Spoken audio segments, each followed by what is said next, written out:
Hello everyone, welcome back to my channel ECH education. आज मैं आपको क्लास 7 का कॉर्नरस्टोन ग्रामर बुक का चैप्टर 7 एक्सप्लेन करने जा रही हूँ एंड इसके एक्सरसाइज भी सॉल्व करवाने जा रही हूँ। तो ज़्यादा टाइम हम वेस्ट नहीं करते हैं क्योंकि एक्सरसाइज काफ़ी बड़ी है, मुझे एक्सप्लेन भी लिटिल बिट करना ही है। तो स्टार्ट करते हैं बच्चों, चलिए। तो प्रोनाउन के बारे में आज हम ये रीड करेंगे कि व्हाट इज़ प्रोनाउन। जैसा कि आपको मैंने बताया व्हाट इज़ नाउन, नाउन के बाद ये आ रहा है प्रोनाउन। तो नाउन की जगह जो यूज़ होता है it is called pronoun. It means pronouns are words that take the place of noun.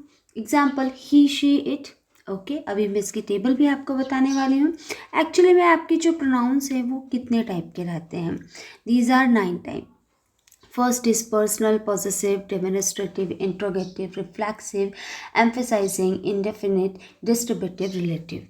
काफ़ी सारे हैं, लेकिन आप लिटिल बिट अगर मैं जो समझा रही हूँ उसे समझते जाएंगे तो इट इज़ वेरी इजी। ठीक है, अब जो आ रहा है आपका सबसे पहला पर्सनल प्रोनाउन आ रहा है। What is personal pronoun?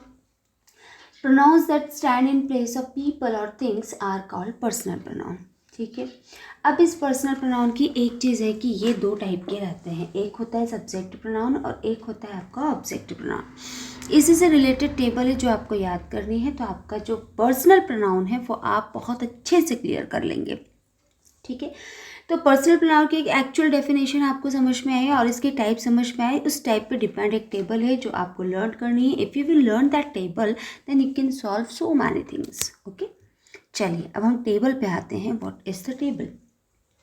Table है आपकी पर्सनल प्रोनाउन के साथ पॉजेसिव है। जो सेकंड नंबर का है वो है आपका प्रोनाउंस दैट शो पोजीशन और ownership that are called possessive pronoun. मतलब ये पॉजेसिव प्रोनाउन का है कि वो not wasting to share somebody, मतलब अपनी कोई भी चीज़ को किसी से शेयर नहीं करता है, वो सिर्फ उसकी है तो उसकी ही है। प्रेशराइज है कि नहीं ये मेरी है ना। तो आपकी टेबल में देखो पॉजेसिव प्रोनाउन के एग्जाम्पल दे रखे हैं, mine, yours, his, hers, its. लेकिन ये माइन कब यूज़ होता है? जब आपका सब्जेक्ट आई है, ऑब्जेक्ट मी है, तो उसका पॉजेसिव माइन हो जाएगा। तो इस टेबल को आपको लर्न करना है। ठीक है, समझ में आया आपको? Personal pronoun, object. Personal pronoun के दो टाइप है, सब्जेक्ट और ऑब्जेक्ट। सब्जेक्ट में जैसे दे रखा है I, you, he, she, it. Okay, इसी सब्जेक्ट प्रोनाउन का भी हमें चेंज भी करना है ना ऑब्जेक्ट प्रोनाउन में। तो जब आपको ऑब्जेक्ट याद नहीं होगा तो फिर कैसे चेंज कर पाओगे? तो आप याद कीजिए, आई का ऑब्जेक्ट प्रोनाउन मी होता है, फिर इनका पॉजेसिव प्रोनाउन माइन होता है ये। ठीक है, तो ये टेबल आपकी क्लियर होती है। सेकंड, ये भी बड़ी इंपॉर्टेंट चीज़ है कि फर्स्ट पर्सन क्या होता है, सेकंड पर्सन क्या होता है, थर्ड पर्सन क्या होता है। बच्चे गलत कर देते हैं। जब हम पूछते हैं what is a person of you तो बच्चे बोलते हैं first person, this is correct, no this is wrong, है ना। तो फर्स्ट पर्सन आपका होता है यू, सेकंड पर्सन क्या, सॉरी, फर्स्ट पर्सन क्या होता है वी, सेकंड पर्सन क्या हो रहा है यू, और थर्ड पर्सन क्या हो रहा है दे। ठीक है, इसी के आपको लर्न करना है। वी का अस हो जाएगा, आर्स हो जाएगा, you, yours, you know change में रहता है, लास्ट में एस लग जाता है। ठीक है, फिर थर्ड पर्सन जो आपका दे है वो दे, दैम, देयर्स, इस टाइप से। आपकी बुक में भी इतने ही और मैं ज़्यादा डीप इसलिए नहीं बता रही बिकॉज यू विल कन्फ्यूज। अगर मैंने आपको और ज़्यादा बताया तो आप पक्का कन्फ्यूज हो जाओगे। ठीक है, क्योंकि आपका जो थर्ड पर्सन है आपकी बुक में नहीं दे रखा है, तो फिर भी मैं चलो आपको बता देती हूँ। जो आपका थर्ड पर्सन है ना उसमें ही, शी, इट भी आता है। ठीक है, हाँ, सिंगुलर और प्लूरल प्रोसेस पे। इसको अभी इतने ही शॉर्ट करते हैं, एक्सरसाइज को सॉल्व करते हैं। जैसे कि फर्स्ट एक्सरसाइज है आपका choose a correct pronoun from the verb. जैसे आपको प्रोनाउन के बारे में पता पड़ गया है, कहाँ पर क्या आएगा, सब्जेक्ट है तो ऑब्जेक्ट क्या हो जाएगा, आप ये जो कॉमा में दे रखा है इजीली आप इसको फिल कर सकते हैं। यहाँ पे यू दे रखा है, यू का हमने क्या कर दिया, आई कर दिया। ठीक है, क्योंकि आपका सब्जेक्ट प्रोनाउन है। सेकंड में त्रिशा दे रखा है, त्रिशा और हर दोनों चीज़ें दे रखी है, मतलब वो लड़की है। तो क्वेश्चन में आपका आ रहा है वहाँ पर ब्रैकेट में देखिए देयर्स आ रहा है, तो जब वहाँ पर लड़की की बात हो रही है तो why we will put there, we will put hers. Okay, third number में क्या है देखिए, माय, अंच, माय, माय माय रिपीट होता जा रहा है, तो आप आई क्यों रिपीट करेंगे?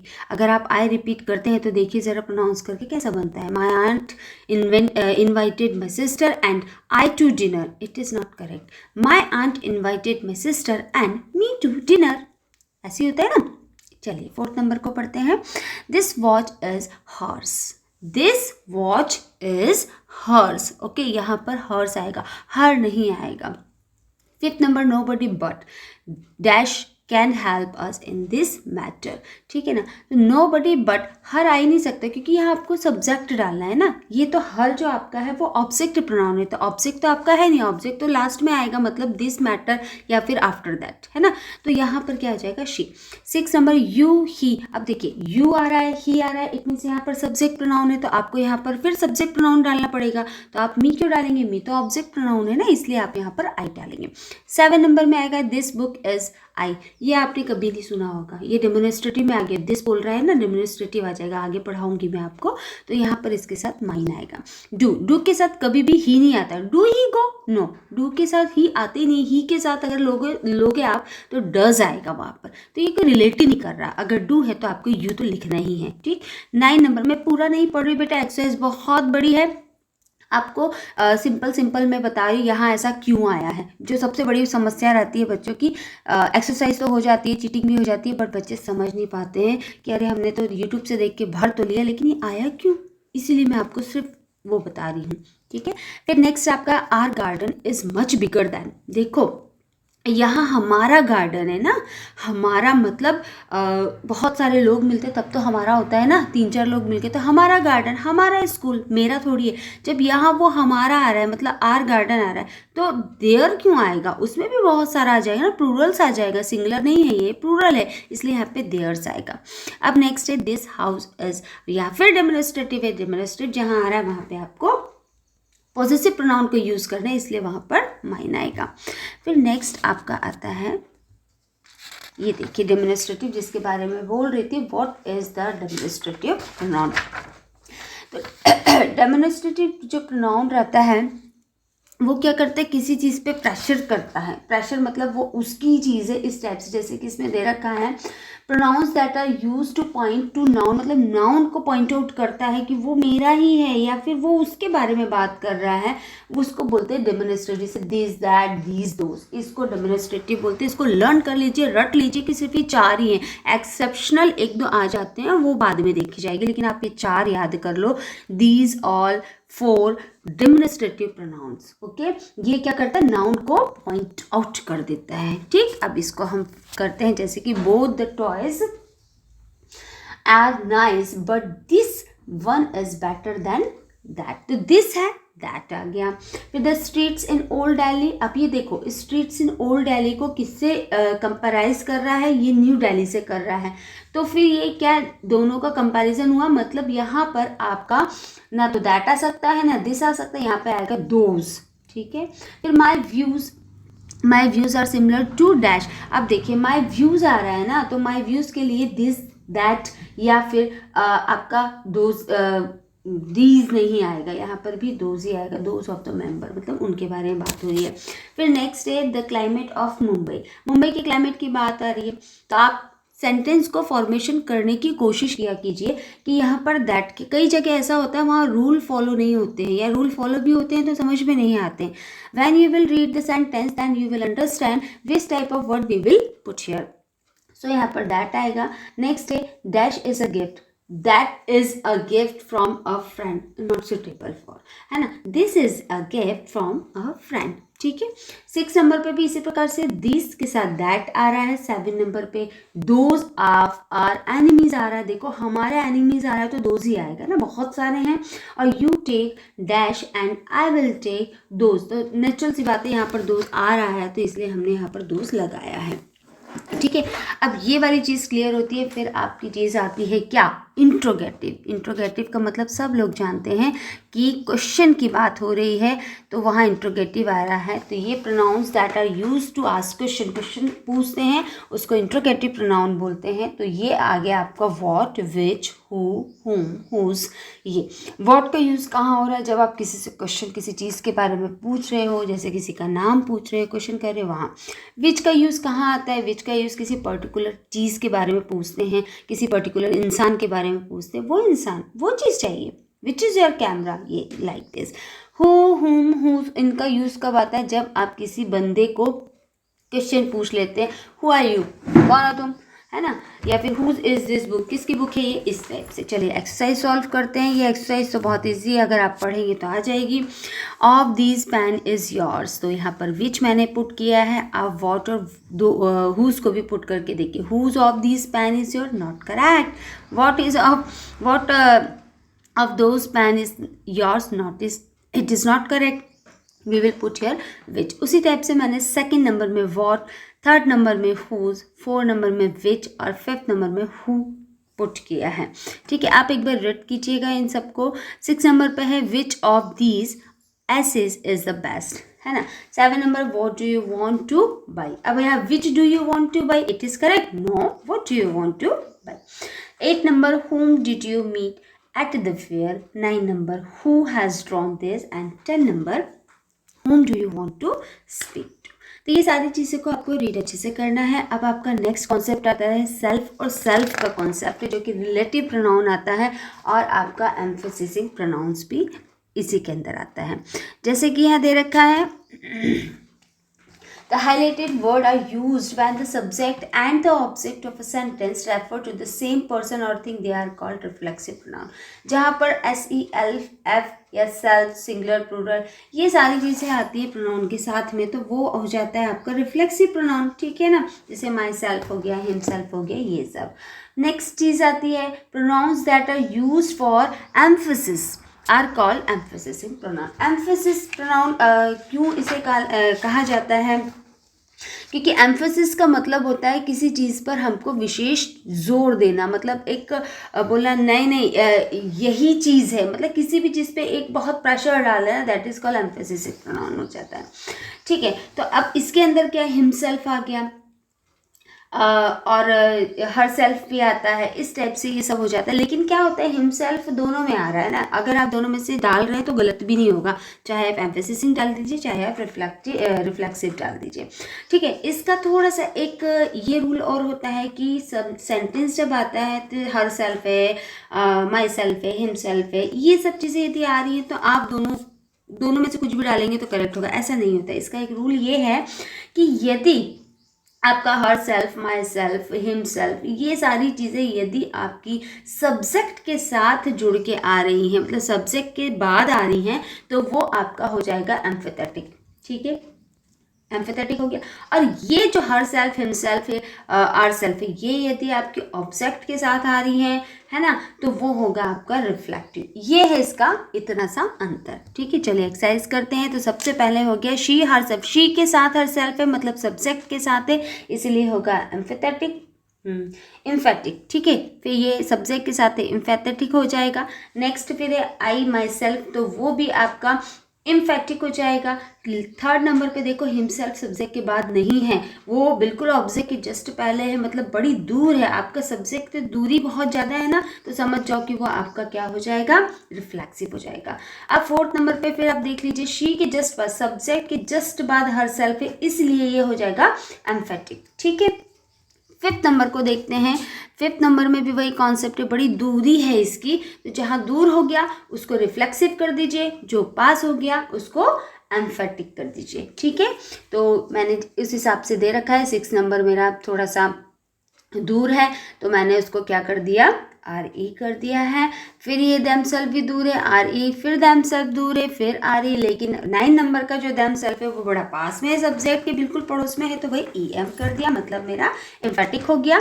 और लास्ट में मेरा 10 नंबर है, वो योर सेल्फ है। लेकिन देखो इसमें भी आप कंफ्यूज हो जाओगे कि देखो योर सेल्फ है, वो तो बड़ा दूर है, तो फिर ये कैसे, इसमें तो RE लगना चाहिए। नहीं, क्योंकि इसको देखो सेड माई मदर बोल रहा है ना, ये डायरेक्ट इनडायरेक्ट की फॉर्म में आ गया, नरेशन की फॉर्म में आ गया है, इसलिए यहाँ पर ये एम्फेटिक हो जाएगा।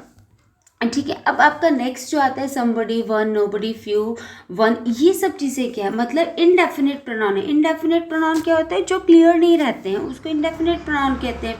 When pronoun are used to refer to someone, some person और thing that is not definite और specific, they are called indefinite pronoun. ठीक है, जो क्लियर नहीं रहते वो इनडेफिनिट प्रोनाउन होते हैं। और डेमोन्स्ट्रेटिव का तो मैं बता चुकी हूँ कि कोई स्पेशल चीज़ रहती है, इनडेफिनिट जो क्लियर नहीं होते हैं। ठीक है, अब आगे बढ़ते हैं।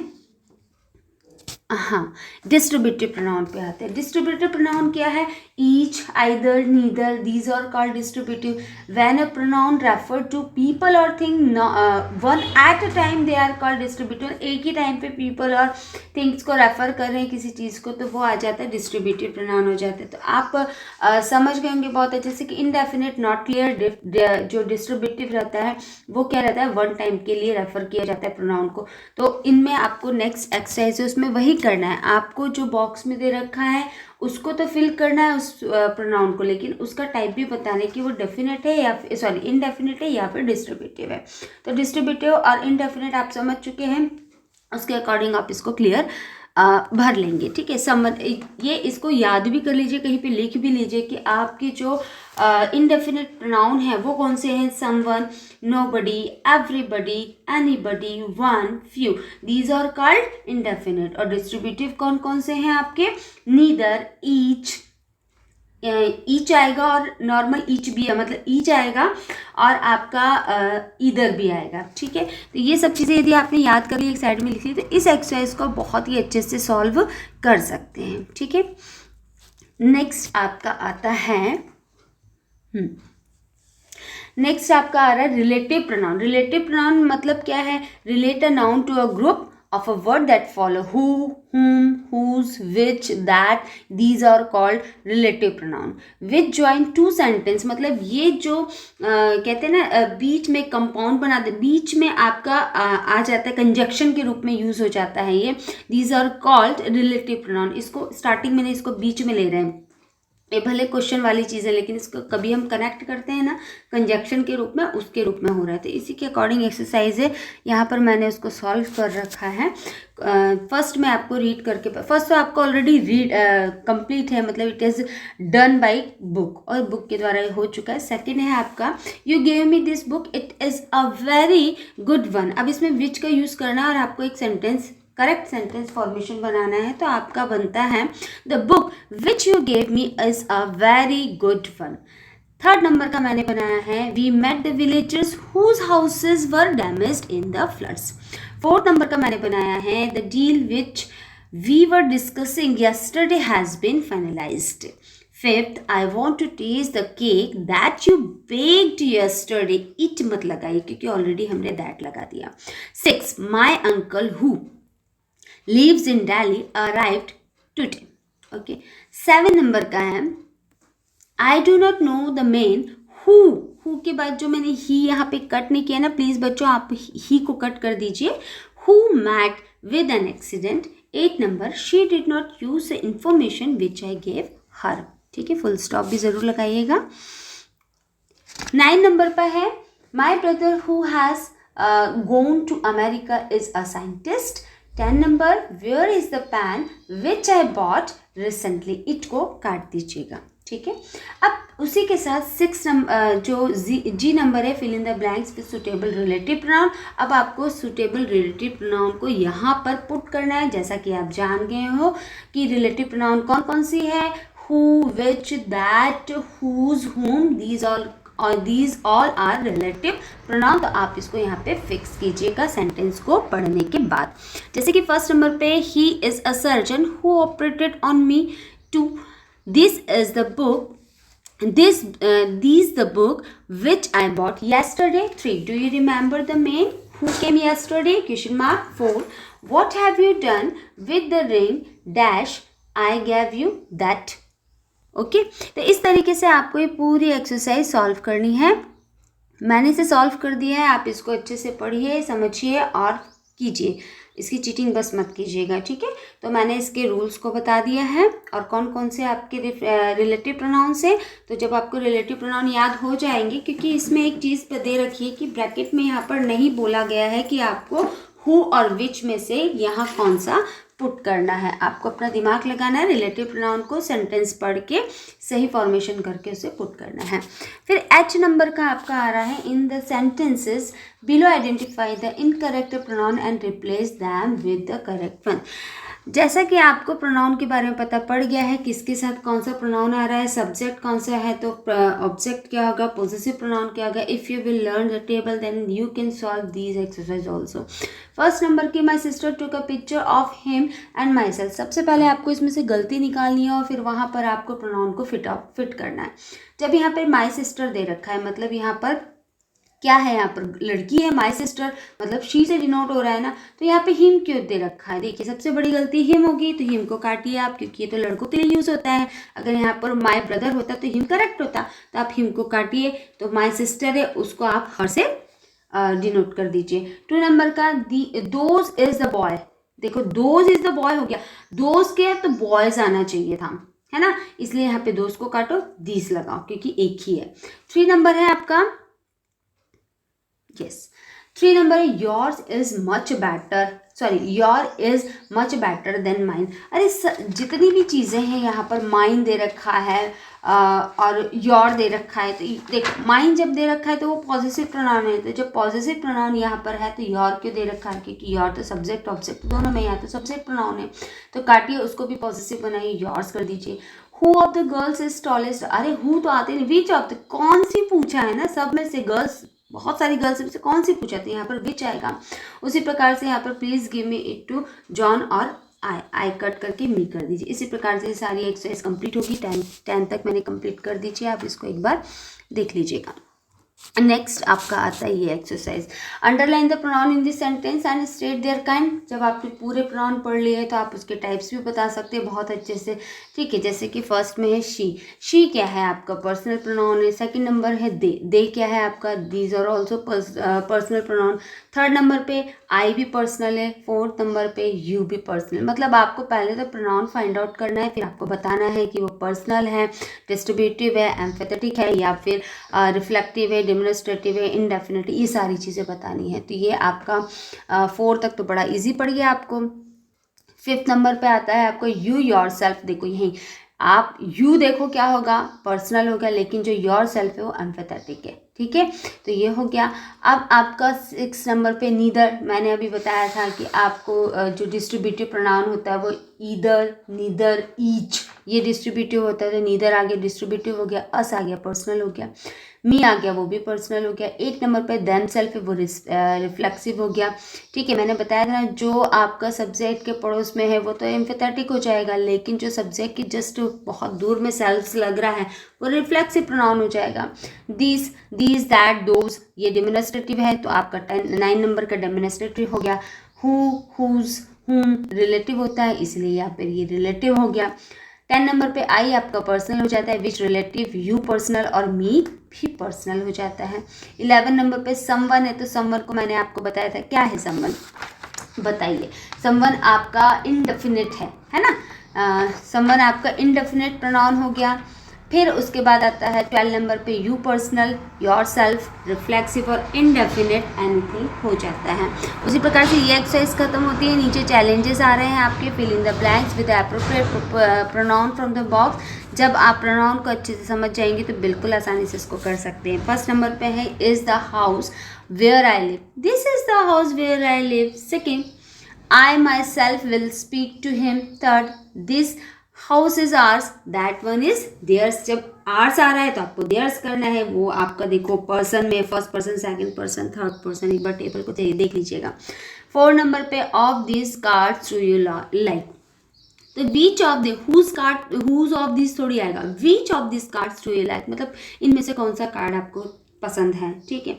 फिर each of the passenger was search, can I do anything for you. 7 number dash stole my, somebody stole my pen। 8 number many have tried to scale Mount Everest and failed, ठीक है। इस प्रकार से आपका प्रोनाउन वाला chapter खत्म होता है बच्चों। आप अगर टेबल को अच्छे से कर लेते हैं और सारे जितने भी एक्सरसाइज है उसको रिपीट करते हुए दोबारा सॉल्व करते हैं तो आई होप आप बहुत अच्छे से इसको समझ जाएंगे, ठीक है। तो ये वीडियो मेरा काफ़ी लंबा हो गया है क्योंकि इसमें एक्सप्लेनेशन पार्ट भी मैंने लिटिल बिट दे रखा है, एक्सरसाइज को भी सॉल्व कराया हुआ है। तो जितनी मैंने छोटी छोटी आपको डीलिंग करी है ना, प्लीज़ उसको आप कहीं पे नोट डाउन कीजिए, रिवाइज कीजिए, एक्सरसाइज कीजिए, खुश रहिए, मस्त रहिए। और मेरा वीडियो देखने के लिए thank you so much. Okay बच्चों, ठीक है, बाय।